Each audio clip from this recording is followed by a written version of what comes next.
Hi, I'm Gianna Goddard. And I'm Kaylin Tiggs. We're students in the Master of Psychology program at the University of Cincinnati, and we wanted to create an informational video about the Black Lives Matter movement, but from a social psychology perspective. We want people to understand the factors that influence social change. The PowerPoint was created in collaboration with our classmates Daniel and Reagan. Black Lives Matter has become a global phenomenon where people from different ethnicities and backgrounds have come together in the fight against racism and police brutality that has been plaguing the Black community. The movement has received an overwhelming amount of criticism because it's been labeled violent. So, our goal with this video is to educate people on how oppression and disenfranchisement can lead to an uprising. On February 26, 2012, 17-year-old Trayvon Martin was walking in his father's neighborhood when George Zimmerman, the neighborhood watch captain at the time, shot and killed him. George Zimmerman was charged with second-degree murder and manslaughter, but was eventually acquitted, which means he was found not guilty. Black Lives Matter was founded on July 13, 2013 by three community activists, Alicia Garza, Patrice Cullors, and Opal Tometi. The birth of the movement was in response to the acquittal of George Zimmerman. The mission of the Black Lives Matter movement is to create diversity, equity, and inclusion amongst all races and ethnicities. The goal is to build and empower the Black community with resources when violence is inflicted. The movement seeks to abolish stigmas and stereotypes that leads to the over-policing of Black and brown communities, mass incarceration, police brutality, and the killing of unarmed persons by police. Caitlin, what can psychology tell us about Black Lives Matter? Yeah. So let me move this video over a little bit. There we go. So many people don't understand the reasoning behind the movement, and psychology can give us insight into the perceptions of people on both the supporting and opposing side. And psychology is a social science that analyzes and explains human behavior.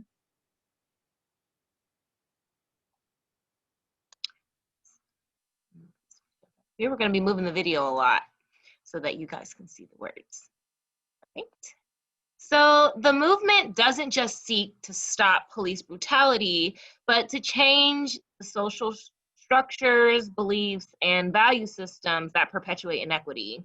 We must look at how we assign value to the lives of others and how these values are preserved and persevere.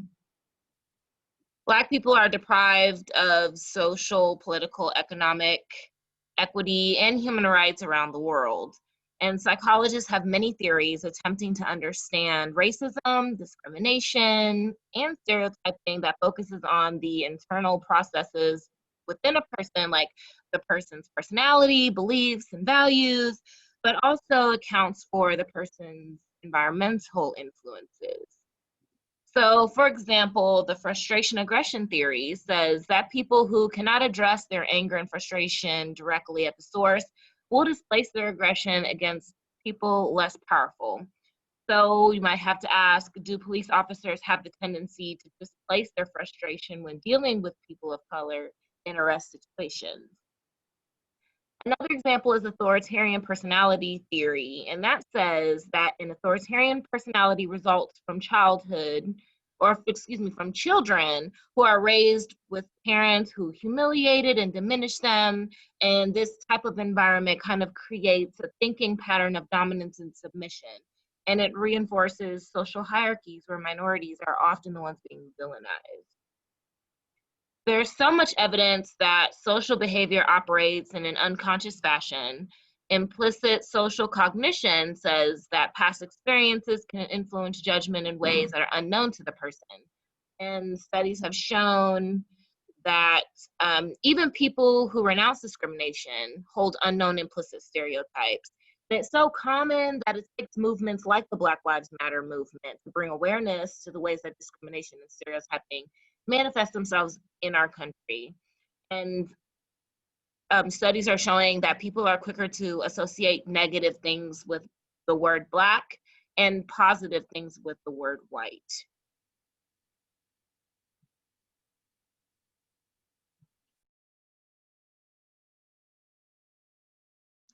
Right.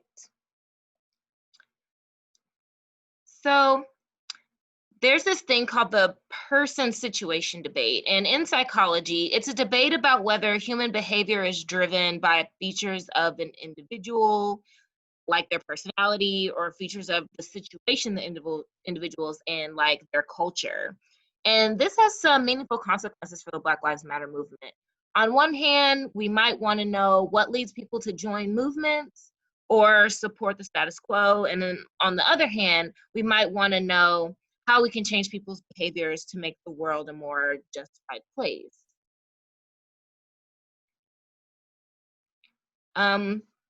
We should not think that people make choices, simply based on their personality, nor based solely on culture or the family they're raised in. People are dynamic. And if you want to convince them to support change, then you need to give them opportunities to do so, like within their education, readings, or interactions with other people. And you need to convince them to change their beliefs, choices, and habits. Likewise, if you want to support a growing movement, then you need to give the people in the movement resources for personal development and a supportive environment for making that change. So luckily, the Black Lives Matter activists create situations for change. They provide materials and meetings for personal education and help people find ways to question their habits and choices. And the movement is a symbol of resistance. So how is Black Lives Matter an effective social movement?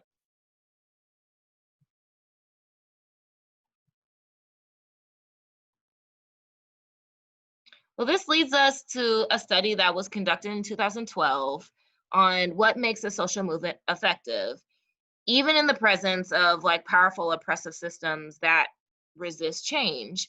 And according to their social identity model, an effective resistance movement unifies all around a shared identity or struggle, develops organizational structure and leadership, rallies external support, challenges existing systems, and then affects social change. And the lessons learned from the social identity model can give us tools to analyze what makes Black Lives Matter an effective movement of resistance and justice, and we can see kind of where the organization wavers. So if we take a look at this model, while the movement is concerned about larger issues of intersectional racial justice, the rallying cry of police brutality unifies the movement.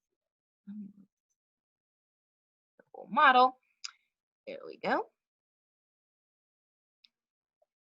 So the movement has leaders at the local level and the national level, and this kind of hierarchy of leadership makes it easier to share information effectively across the different chapters.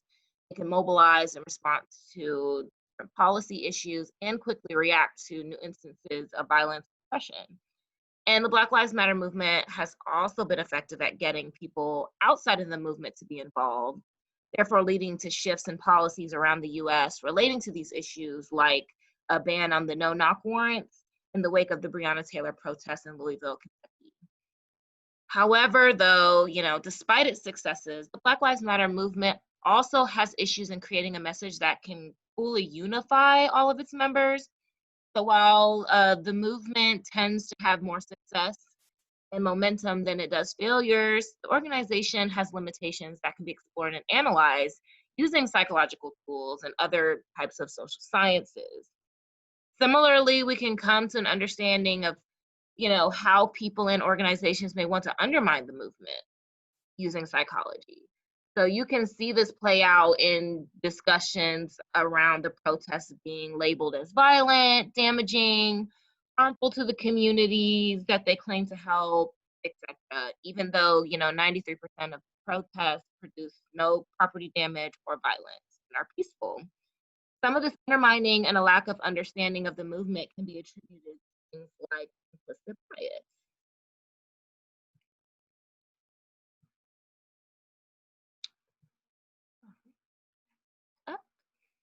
All right, so everyone has implicit biases. whether they believe it or not, and may or may not be aware of them. So a common phrase that people say to dismiss their implicit or explicit racism is, "I'm not racist." But this statement is problematic in two separate but very distinct ways. First, saying "I'm not racist" basically dismisses the institutionalized racism. Institutionalized racism. It's hard for me to say that. That's present in our society. And this institutionalized racism can seem, can be seen through long held policies like the police system and our prison system. So simply stating that you're not racist disregards the bigger picture of the systemic issues at hand. And secondly, it's not enough to not be racist, as this kind of puts you in a neutral position. In contrast, being anti-racist is crucial in acknowledging that there are systemic problems within our society, and knowing that we all hold implicit biases and actively working against them in our own lives and society is going to be important. So I feel it's important to note that biases and stereotyping extends beyond race. So recognizing this, the Black Lives Matter movement advocates fiercely for all Black lives. And Black Lives Matter recognizes the importance of resisting oppression and advocating for all genders and all sexualities. So exploring it at those different intersections. A study conducted in 2002 was interested in how people respond to armed versus unarmed people of different races. So the researchers set up a video game study in which different rotations of subjects and potential weapons showed up on the screen. And the subject on the screen was either white and armed, white and unarmed, Black and armed, or Black and unarmed. The researchers wanted to see who the participants were more likely to shoot. And if they did decide to shoot, how long it took them to pull the trigger. So after analyzing the results, the study found that if the subject was armed, participants shot quicker if the subject was Black and if the subject was white. If the subject was unarmed, participants chose not to shoot quicker if the subject was white, as opposed to if the subject was Black. So participants were more likely to hesitate to shoot unarmed white subjects and quicker to shoot armed Black subjects. But there's one finding that was super interesting, which was the result of a self-report survey that one group of the participants took after the video game portion of the study. These findings showed that most people did not report even having any personal stereotypes or biases against African Americans, even though the results were kind of contradictory to that self-report. And this supports the fact that we all have implicit biases. Even though people may not realize they hold them, there are ways to testing our unconscious mind to see how we process different things and how these processes have real and dangerous implications. These biases do not exist in a vacuum. They influence our world in very real and dangerous ways. And after the murder of George Floyd, this has been very relevant, especially with increases in technology and things being able to be seen on social media. So Black Lives Matter advocates for anti-racist policies and actively fights against police brutality and the oppression of Black and brown people. So, some of the theories explained in this video are just a few of many to explain how factors such as stereotypes and biases perpetuate structures of inequity and disproportionately affect Black and brown communities, specifically in regards to policies around policing. And here are our references to the studies that we referenced in this video. So, thank you all.